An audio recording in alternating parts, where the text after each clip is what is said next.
Hi everyone, it's me. Welcome back to this channel on narcissism. And today we're going to talk about the dark triad of personality characteristics and how that relates to narcissistic abuse. So the dark triad is a constellation of 3 different personality characteristics: Machiavellianism, narcissism, and psychopathy. Now let's take each of these one at a time. So first, let's talk about Machiavellianism. So people who are high in Machiavellianism are people who exploit other people and who do so without remorse. They will lie to get ahead. They'll cheat, they'll steal, they will manipulate. Think of them as sort of the organizational crime boss. They run things like gangs and organized crime families. That's the most extreme form of this.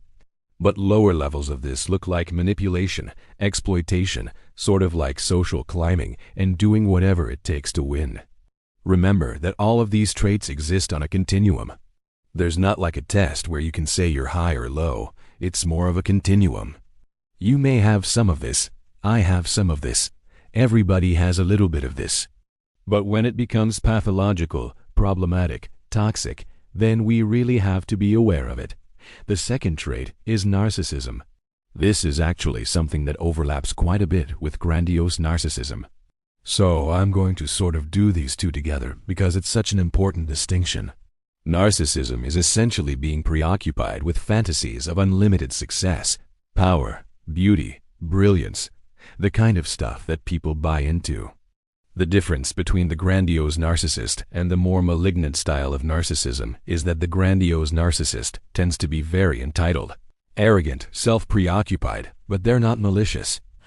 Their sense of entitlement means that they think rules don't apply to them and they expect special treatment. They think they deserve it, but they're not actively out to harm people. That's what makes them different from malignant narcissism. And the third one, which is probably the most confusing, is psychopathy.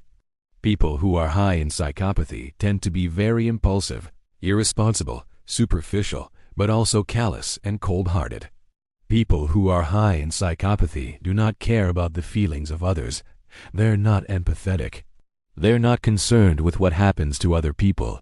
Psychopathic traits overlap a lot with what we see in antisocial personality disorder, except antisocial personality disorder involves a lot of rule-breaking behaviors, whereas psychopathy is more focused on the internal qualities of being sort of cold-hearted and callous, and not being able to experience emotions the way other people do.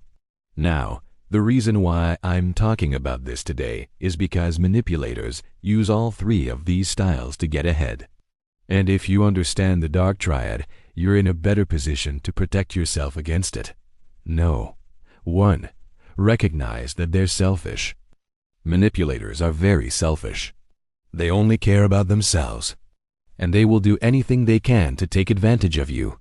So watch for people who take advantage of your generosity.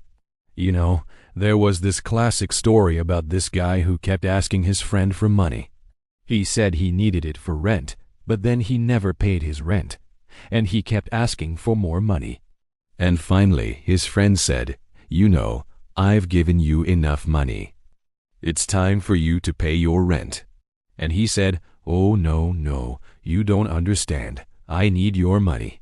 It's so much more important for me than it is for you." And he tried to manipulate him. So selfishness is one sign of the dark triad. No. 2. Manipulators are not trustworthy. They will lie and they will cheat and they will do whatever they need to do to get ahead. So remember that manipulators will lie and deceive you. They will make promises that they don't keep. So never trust them. Don't trust their promises. Don't trust their assurances. Never trust someone who is manipulative because they will lie to you. They're like a used car salesman. They're always lying and deceiving people. No. 3. Manipulators are very impulsive. They do things on a whim. They don't plan for the future. They live in the moment. And so sometimes their impulsivity gets them into trouble. They're very spontaneous. People with this dark triad tend to be very spontaneous, very impulsive, living on the edge. And so they might engage in risky behaviors. They won't think about the consequences. They won't think about what happens next. They just want what they want right now.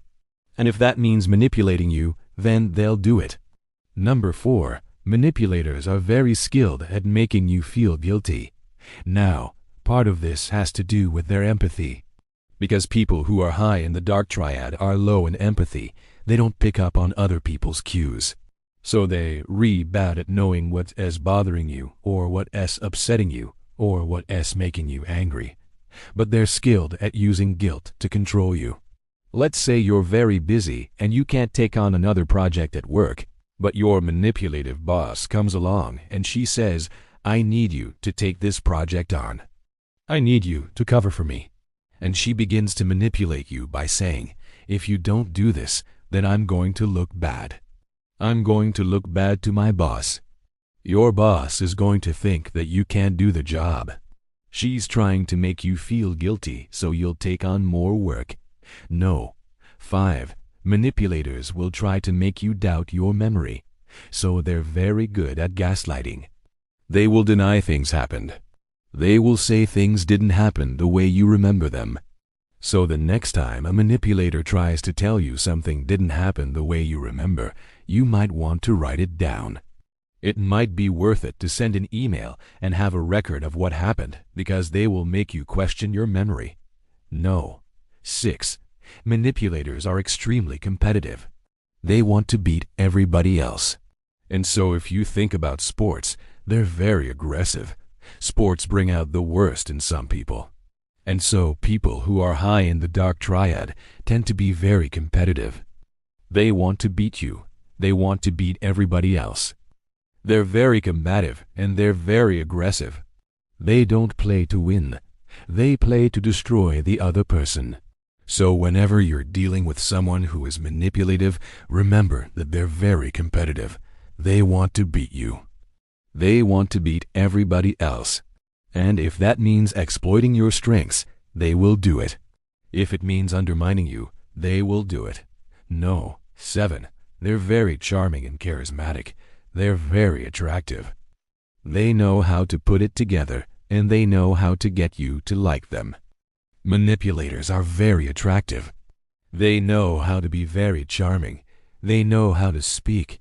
They know how to dress. They know how to put it together. They know how to make you think they're nice, even though they're not. They're very attractive. They're very charismatic.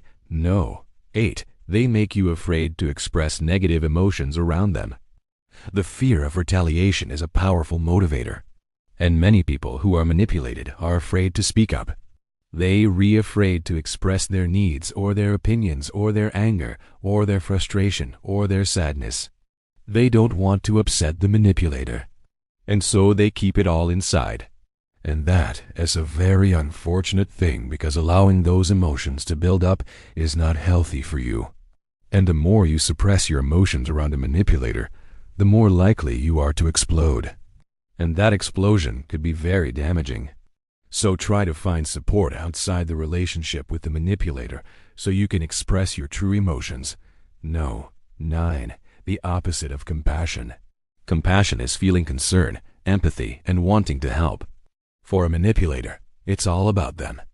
It's not about you. It's not about anybody else. It's about them. And so the opposite of compassion is self-absorption. Manipulators are self-absorbed. They only care about themselves. And so the more self-absorbed a person is, the less compassionate they're going to be. Remember that. No. 10. Manipulators believe that rules don't apply to them. They break the rules all the time. They believe they're above the law. They believe that they're above rules. And so you might see this in people who traffic in illegal substances, or commit fraud, or embezzle money, or cheat on their spouses. They just don't care about the rules. They don't care what happens to other people. And number 11, manipulators are very hostile. They blame you for everything that goes wrong. And so they're not accountable. They're not responsible. They're always right.